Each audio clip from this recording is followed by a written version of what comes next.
A dragon isn't a specific kind of creature.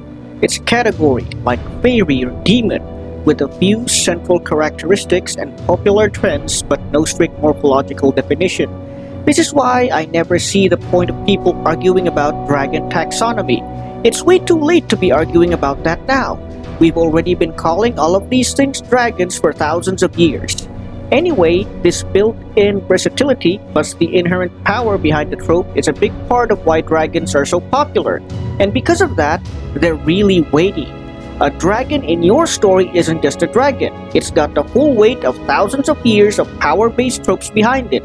An ultimate enemy, a divine protector, a monster to slay, a curse to dispel, a treasure to win, a village to save. There's always something in the implications that makes them automatically important. Dragons are the iconic fantasy creatures because they represent the full spectrum of what you can do with fantasy. Magic, curses, good versus evil, treasure, battle, heroic rescues, riding a motherfucking dragon because hell yeah! Dragons aren't rigidly defined, which means they have near limitless potential, which makes them the perfect symbol built on exploring the unrealistic and the fantastical. Dragons are awesome because dragons have always been awesome in the most literal sense. Awe-inspiring. Like I said, their defining characteristic is power. If you make a dragon, you're echoing sources from all over the world, and from every period of history reiterating it that.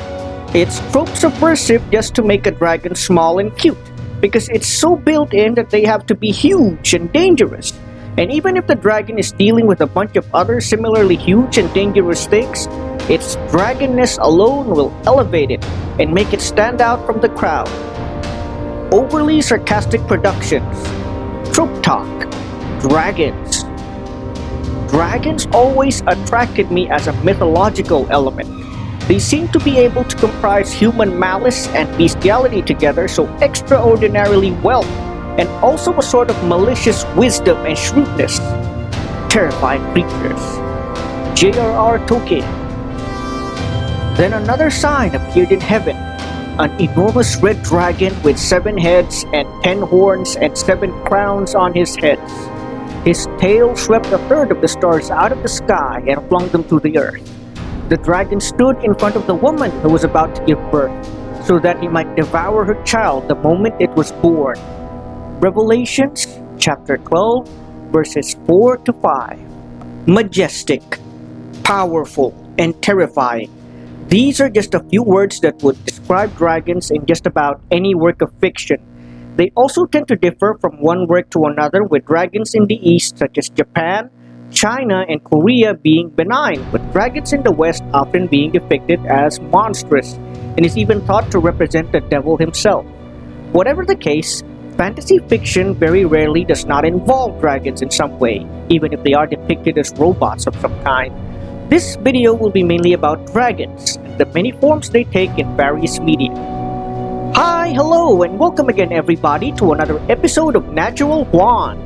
For being my first video and sometime since my last headset broke, this one will be dedicated to the dragons, the ultimate fantasy monster found all across literature, film, video games, comics, and, most importantly, tabletop games, which was the first medium I started with. Anyway, before we start, I'd like to invite you all to subscribe to my channel and hit that bell for notifications if you would like to see more videos like this. I would also like to give a quick shout out to Mr. Jonathan Green and Sheetrow, who have been very supportive of my YouTube career ever since I started.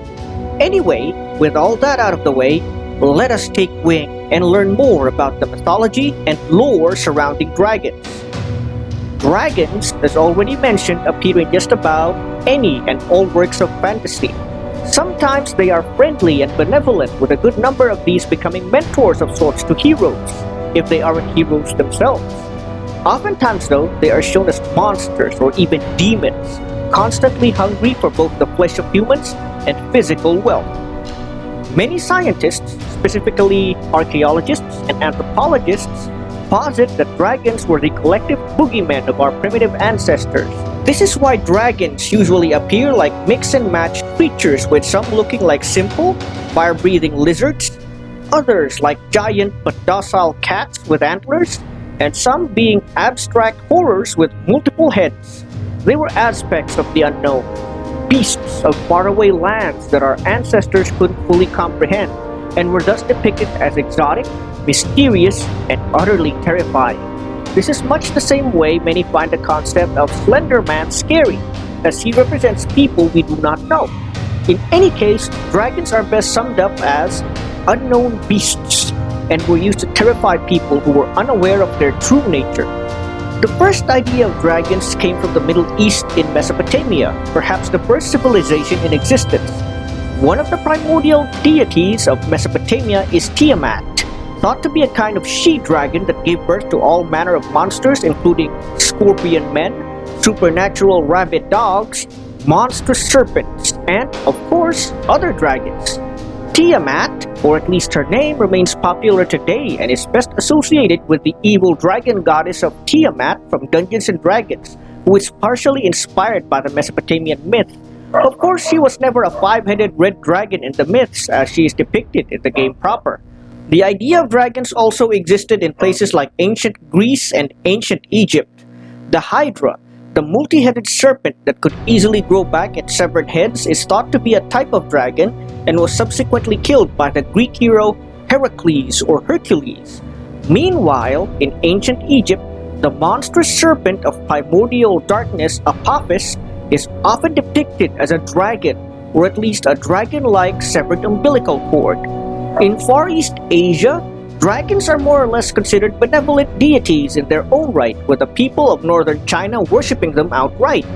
To be precise, dragons of the East, either called Long by the Chinese or Ryu by the Japanese, only share a few characteristics of dragons of the West, such as those depicted in European heraldry and American tales passed down by European settlers. It just so happens, though, that there aren't really a direct translation for these creatures, and are thus called dragons anyway. Most depictions of dragons in modern fantasy are taken from worms, spelled W-Y-R-M, that are taken from Norse mythology, which was the old belief system of the Vikings. This is the mythology from which Odin, Thor, and Loki of Marvel Comics were taken. In tales of the Old Norse, worms were essentially winged serpents that could breathe fire, and often hoarded treasures like gold and precious stones in their caves. Heroes then, like Sigurd or Siegfried, went after these dragons and slew them to take their treasure. In some of these stories, the blood of the dragons was poisonous and killed whoever killed them. However, there were also those legends who stated that bathing in dragon's blood would make one invulnerable. This would carry on over to tabletop and computer games, wherein slaying dragons often yielded great rewards and treasures. Some even say that the concept of dragons came from an even earlier time before civilization even existed.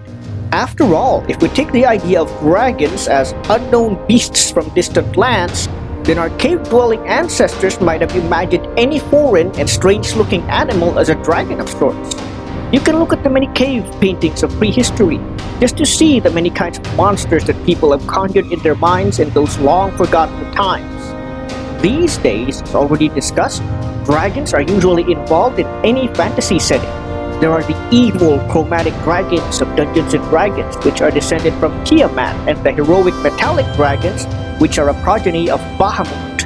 In the tabletop wargame setting, Iron Kingdoms, dragons are depicted as abominable monsters that hail from outside reality itself and are able to break natural laws, such as causing otherwise normal wildlife and people to become hideous monsters or reanimate dead flesh into a twisted mockery of life. In more recent video games, there are of course the dragons of Skyrim and Elder Scrolls, which are extensions of a god's will. In any case, dragons will almost always be a staple of fantasy works, and they would almost never be the same without them. Anyway, that's it for this episode of Natural Juan. I hope you enjoyed watching this video, and I'm very happy for those who have chosen to stay with me despite the previous hiatuses that have been slowing me down recently.